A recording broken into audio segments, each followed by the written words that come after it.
Fixed. Oh boy, this movie. So, if you don't know the story of this movie, this is a wild Netflix animated movie. So, Fixed was this movie that Guillermo del Toro really wanted, or not Guillermo del Toro, Gendy Tartakovsky really wanted to make. And if you don't know that name, he's the creator of Samurai Jack, Dexter's Laboratory, among many other things. He's done Primal and a bunch of other stuff he does. And he's very respected by the animation community. But essentially, he was announced to be doing this movie that was going to be distributed by Warner Brothers about a dog who's trying to enjoy his life before he gets fixed the next day. And that's kind of the movie, right?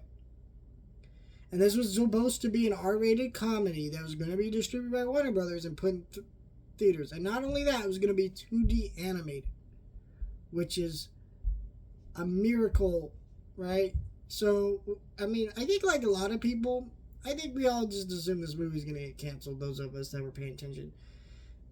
Because a lot of these things that Gendy gets announced with the theatrical release is like his Popeye thing get canceled or whatever. And this one is even worse than those because it's a raunchy animated adult comedy being animated in 2D. But holy shit, this movie got made.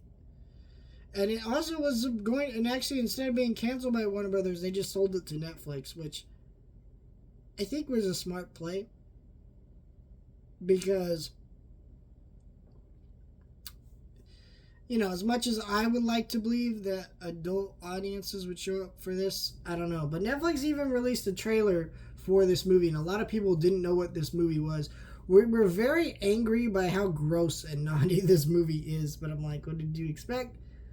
But the trailer they put out showed off like the worst of the humor in this movie. But yeah, this movie's great. You know, I don't think this movie's for everybody.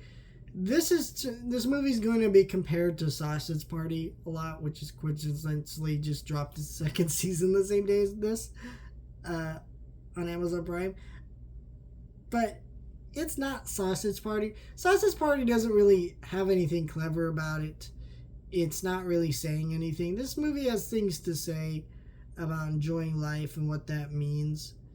And, you know, it's also just really funny. And yeah, it's got a lot of gross humor in it. But it kind of captures the vibe of what Gendy was really talking about in interviews with this movie. Is like he tried to capture the vibe of his sense of humor with his college friends. And that's kind of what he did here with this movie. And you've sensed that a lot. The animation here is gorgeous. I do think, though, I wonder, because Warner Brothers kind of dropped this movie, did the animation get downgraded a little bit? Because there were a couple times I noticed, like, animation wasn't bad, but it almost seemed like maybe they had to cut corners maybe a little bit more than they would have liked. But overall, I thought this was a really fun movie that had a lot of great animation and fun humor and jokes that, you know, constantly caught me off guard and played around with things. And I feel like if you are someone who looked at that trailer and thought, man, I can't watch that, I would say try about 20 minutes in the movie, and if you're still not feeling it, then turn it off, because that trailer did a terrible job of making it actually look like what the film actually is. I also don't know how you would have sold this movie otherwise, though, because it is kind of a main feature of the movie, but also not. So it's really a weird thing. But it's a great movie. I think probably my third favorite animated movie this year. I don't know. It's been a really tough year for animated movies. Between Day the Earth Blew Up, Nausea 2, and K-Pop Demon Hunters, which is playing in theaters, by the way, this week. Not this weekend, but the next one. And I will be checking that out, definitely. And I did a review for that, actually. So let me know your thoughts, like, share, and subscribe.